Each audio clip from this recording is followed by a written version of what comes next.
a real conversation. So that was the beginning from my side. What was happening on your side? From my side, admittedly, I'd probably do anything you asked me to do. But the timing was bigger than us. I had really been grappling over the last couple of years with trying to figure out how to be more inclusive, how to present the work in a way that invited more people to see themselves. You know, the last thing I ever wanted to do was put work in the world around shame, vulnerability, and courage, then make people feel like they had to do something extra to find themselves in it.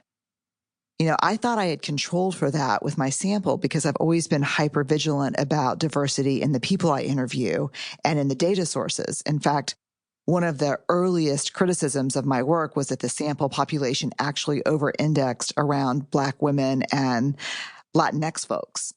But I started to get comments, especially from Black women and men.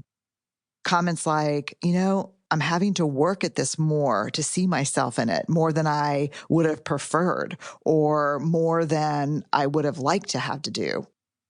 Finally, it was the combination of a conversation with you and a conversation with Austin Channing Brown on her TV show, where I thought, the problem isn't the research.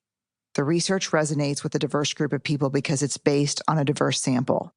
But the way I present my research to the world does not always resonate because I often use myself and my stories as examples. And I have a very privileged white experience. That was a huge aha for me. Yeah, that makes sense. I mean, one of the things that struck me was in The Gifts of Imperfection, there's a scene where I'm in sweats and I have dirty hair and I'm running up the Nordstrom escalator with my daughter to exchange some shoes that her grandmother bought her. Immediately, I'm overwhelmed because I look and feel like shit, and there's all these perfect looking people giving me the side eye. And just as I start to go into shame, a pop song starts playing and Ellen breaks out into The Robot. And I mean full on, unfiltered, unaware, just sheer joy. And as the perfect people start staring at her, I'm reduced to this moment where I have to decide, am I going to betray her and roll my eyes and say, Ellen, geez, settle down?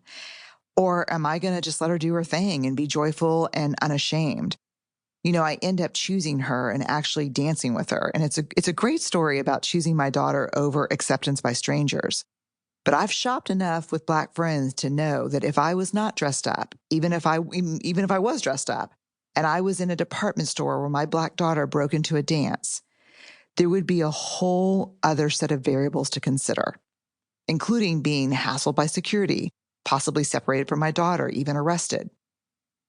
So when you asked me if we could focus the work through the lens of the Black experience, it was a hell yes from me. I want to figure out how to better serve.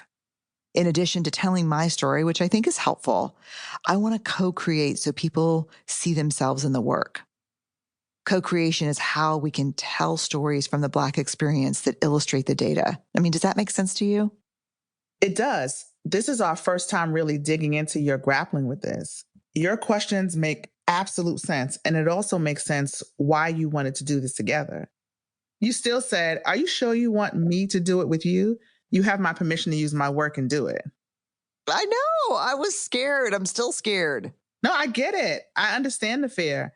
And I know we have to be prepared for the question about you being the editor of a book about Black experience. But there's nobody I trust more, particularly on these topics, who has studied them more and who cares more. It's not just the research piece. There are other people who study these topics, but you can combine the research expertise with compassion. You are, this sounds really corny, an embodiment of your work, of the research, of the knowledge. I think it takes the eye of somebody who has done this level of research you have done and who cares about other people's stories. I feel such a sense of responsibility and protectiveness about the stories we've asked people to share for this anthology. We have to be good stewards of this information. So I definitely get the fear and reluctance, but I believe good stewardship takes both of us. I know as we read these powerful essays, we both took turns feeling a little overwhelmed with the responsibility of protecting them. Yeah, I mean, for sure. I've been doing this work for 25 years now. I know the stories in this book can change, even save people's lives. It's an honor to do this with you.